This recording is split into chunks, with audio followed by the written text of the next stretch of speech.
আসসালামু আলাইকুম everyone, welcome to Mary's cooking world. আজকে তৈরি করেছি শবে বরাতে স্পেশাল বুটের হালুয়া। এটি শবে বরাতে অনেক এলাকারই ট্রেডিশনাল একটি খাবার, তাই চেষ্টা করেছি। এটি দেখতে অনেক লোভনীয় হয়েছে, খেতেও মাশাআল্লাহ দারুণ হয়েছে। চলুন খুব সহজভাবে তৈরি করেছি, দেখে নেওয়া যাক।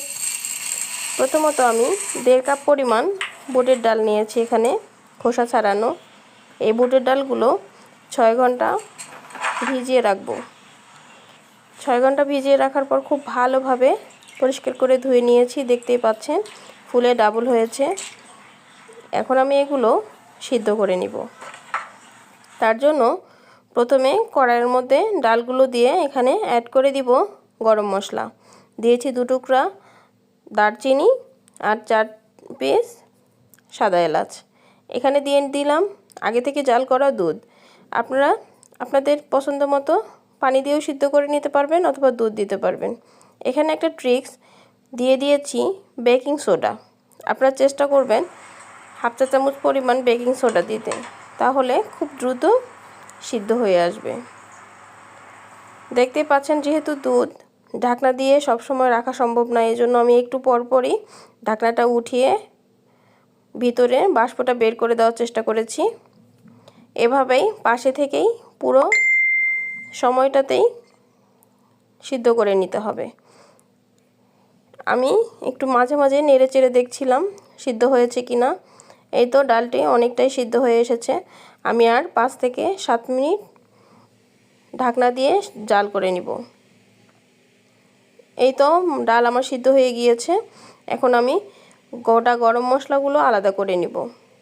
এগুলো আপনারা ইচ্ছা করলে পাটায় বেটে নিতে পারেন, আমি ব্লেন্ড করে নিয়েছি। চুলায় একটি প্যান বসিয়ে দিয়ে এখানে দিয়ে দিব 2 টেবিল চামচ পরিমাণ ঘি। ঘিগুলো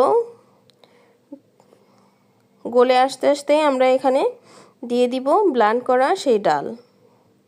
ঘিটা আপনার পছন্দ মতো দিয়ে নেবেন। আমি সবগুলো ডাল ব্লেন্ড করে নিয়েছি, নিয়ে খুব ভালোভাবে ঘির সঙ্গে মিশিয়ে নিব। দেখতেই পাচ্ছেন আমি খুব ভালোভাবে মিশিয়ে নেওয়ার চেষ্টা করছি। ঠিক এভাবে করেই মিশিয়ে নেওয়ার চেষ্টা করবেন। এ পর্যায়ে অ্যাড করে দিব চিনি। এখানে আমি যে পরিমাণ ডাল নিয়েছি একই পরিমাণে চিনিও নিয়েছি, আপনারা কম বেশি করে নিতে পারবেন। দিয়ে দিয়েছি এলাচ গুঁড়া। এখানে এলাচ গুঁড়োটা খুব ফ্লেভারফুল হয়, এই জন্য এলাচ গুঁড়োটা দেওয়ার চেষ্টা করবেন। আমি এখানে 1/2 চা চামচ পরিমাণ এলাচ গুঁড়া দিয়েছি। চিনিটা দেওয়ার কারণে অনেক সুন্দর একটি লিকুইড ভাব এসেছে। এখানে অ্যাড করে দিব অরেঞ্জ ফ্রুট কালার। এটা অপশনাল, আপনাদের হাতের কাছে থাকলে দিবেন, না থাকলে দেওয়ার দরকার নেই। আমার হাতের কাছে ছিল তাই আমি দিয়েছি। এটি দেওয়ার কারণে খুব সুন্দর একটা কালার আসে। দিয়ে দিলাম 1/2 কাপ পরিমাণ গুঁড়ো দুধ। এই সব কিছু দিয়ে নাড়তে থাকবো, অনবরত নেড়ে চেড়ে রান্না করে নিতে হবে। বুদবুদ উঠে হাত পুড়ে যাওয়ার সম্ভাবনা থাকবে, এই জন্য নাড়ার চেষ্টা করতে হবে। 10 থেকে 15 মিনিট এভাবে নেড়ে চেড়ে রান্না করার পর আমি আবার 1/2 কাপ পরিমাণ গুঁড়ো দুধ দিয়ে নিয়েছি এবং একইভাবে নেড়ে চলেছি।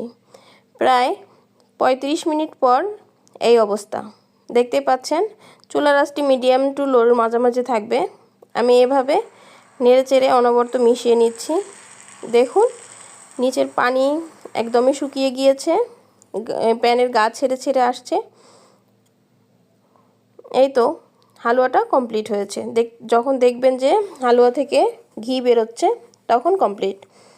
হালুয়াটি সেট করার জন্য আমি নিয়েছি স্টিলের একটি বড় ডিশ। আপনারা আপনার হাতের কাছে যে কোনো ডিশে নিতে পারেন। এখানে আমি হালুয়াটি খুব ভালোভাবে সেট করে নিব। দেখুন আমি সবটুকু হালুয়া এখানে ঢেলে নিয়েছি। আমি এখান থেকে অল্প পরিমাণ হালুয়া একটু সাইডে রেখে ঠান্ডা করে নিব। হালকা ঠান্ডা হলে আমি পিঠার সাজে একটু ডিজাইন করে নিব। দেখতে পাচ্ছেন আমি এই সাজগুলো মেলা থেকে কিনেছি। যে কোনো দোকানেই, কুকারির দোকানে অল্প মূল্যেই পাওয়া যায়, মাত্র 10 টাকায়। এখন আমি এই সাজে হালুয়াটি সেট করে নিব। দেখুন খুব সুন্দর একটা ডিজাইন এসেছে। আমি দুইটা সাজ দিয়ে ডিজাইন করে নিব। মাশাআল্লাহ, অনেক সুন্দর ডিজাইন এসেছে, দেখতেও অসাধারণ লাগছে। এভাবে করে নিব। এদিক দিয়ে হালুয়াটা ঠান্ডা হয়ে এসেছে, আমি এই হালুয়াটাও কেটে নিব। আপনারা আপনাদের পছন্দ মতো বরফি আকারে কেটে নিতে পারেন। আমি একটু বড় সাইজ করে কেটে নিচ্ছি। আপনারা আপনাদের ইচ্ছা মতো ছোট অথবা বড় যে কোনো সাইজ করে নিতে পারেন। এই পর্যন্ত যারা আমার ভিডিওটি দেখছেন প্লিজ একটা লাইক করবেন, আর যদি ভিডিওগুলো একটুও ভালো লাগে অবশ্যই চ্যানেলটি সাবস্ক্রাইব করে পাশে থাকবেন। হালুয়াটি কেটে নেওয়া কমপ্লিট হয়েছে, আমি এখন সার্ভ করব। দেখুন কত সুন্দর হয়েছে, একটু বাদাম দিয়ে গার্নিশিং করে নিলাম। দেখতে যেমন লোভনীয়, খেতেও দারুণ। এই শবে বরাতে অবশ্যই ট্রাই করবেন। সবাই ভালো থাকবেন, সুস্থ থাকবেন, আমাদের জন্য দোয়া করবেন। আল্লাহ হাফেজ, আসসালামু আলাইকুম।